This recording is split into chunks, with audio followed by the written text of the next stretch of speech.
En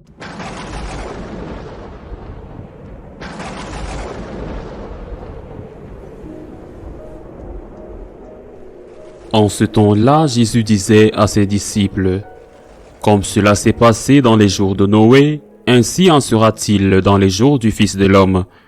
On mangeait, on buvait, on prenait femme, on prenait mari, jusqu'au jour où Noé entra dans l'arche et où survint le déluge qui les fit tous périr. Il en était de même dans les jours de Lot. On mangeait, on buvait, on achetait, on vendait, on plantait, on bâtissait. Mais le jour où Lot sortit de Sodome, du ciel tomba une pluie de feu et de soufre qui les fit tous périr.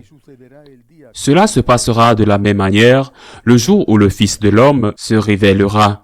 En ce jour-là, celui qui sera sur sa terrasse aura ses affaires dans sa maison, qu'il ne descende pas pour les emporter, et de même celui qui sera dans son champ, qui ne retourne pas en arrière. Rappelez-vous la femme de Lot, qui cherchera à conserver sa vie la perdra, et qui la perdra la sauvegardera. Je vous le dis, cette nuit-là, 2 personnes seront dans le même lit. L'une sera prise, l'autre laissée. 2 femmes seront ensemble en train de moudre du grain. L'une sera prise et l'autre laissée. Prenant alors la parole, les disciples lui demandèrent, « Où donc, Seigneur ?» Il leur répondit, « Là où sera le corps, là aussi se rassembleront les vautours. » Acclamons la parole de Dieu. Que sert-il à un homme de gagner le monde entier s'il vient à perdre son âme? Celui qui veut garder sa vie la perdra, celui qui la perd la retrouvera. Vous ne comprenez rien à l'Évangile, et vous ne comprenez certainement pas ce texte si vous ne croyez pas en la vie éternelle.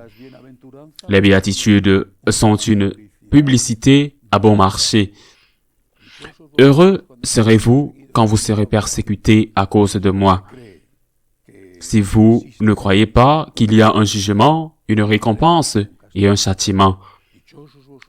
Heureux serez-vous quand vous serez persécutés, car le royaume des cieux est à vous. Heureux les miséricordieux, car ils obtiendront miséricorde. Mais parce que nous avons perdu la foi, et je ne parle pas des païens baptisés, je parle des catholiques pratiquants. Nous avons perdu la foi en la divinité du Christ. Je ne dis pas que nous, catholiques pratiquants, nous avons perdu la foi en la divinité du Christ, ni même en l'existence de la vie éternelle. Je dis que nous avons perdu la foi, la vraie foi, cette foi qui marque notre existence, cette foi qui nous fait penser différemment, agir différemment. Nos anciens ont construit de belles églises parce qu'ils avaient la foi. En quoi?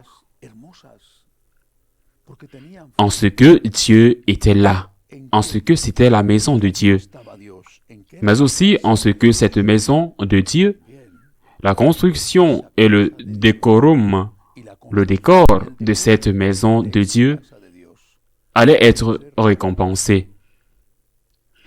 Nos anciens faisaient l'aumône parce qu'ils avaient des sentiments humanitaires, avec passion, mais aussi parce qu'ils savaient qu'il y aurait un temps, qu'il viendra un temps, où il y aurait un jugement et qu'ils entendraient le Christ dire « Venez bénis de mon Père, car j'ai eu faim et vous m'avez donné à manger. » Nous devons revenir à la foi totale, à la foi qui marque notre vie, à la foi qui fait que ce qui peut nous arriver ici, les choses naturelles, les maladies, les problèmes familiaux, la mort, ou ce qui peut nous arriver ici, non pas à cause des choses naturelles, mais comme conséquence de notre suivi du Christ, que tout cela passe, qu'il y a une autre réalité dans laquelle nous vivrons éternellement. Nous avons perdu cette foi. Nous vivons, Même si nous avons théoriquement la foi comme si cette autre réalité, comme si la vie éternelle n'existait pas. C'est pourquoi ces paroles n'ont pas l'effet qu'elles devraient avoir. Celui qui veut garder sa vie la perdra, celui qui la perdra à cause de moi la retrouvera. Qui veut garder sa vie? Celui qui veut vivre le mieux possible indépendamment de toute considération morale. Celui qui veut sauver sa vie la perdra ici. D'ailleurs, il la perdra ici et il la perdra parce qu'il perdra la vie éternelle. L'autre jour, je lisais un article d'un penseur, d'un philosophe, qui disait, autrefois, le bien était le vrai. L'homme cherchait la vérité, mais bien avant Jésus-Christ, du moins, n'en doutons pas, depuis ce qu'on appelle les philosophes présocratiques.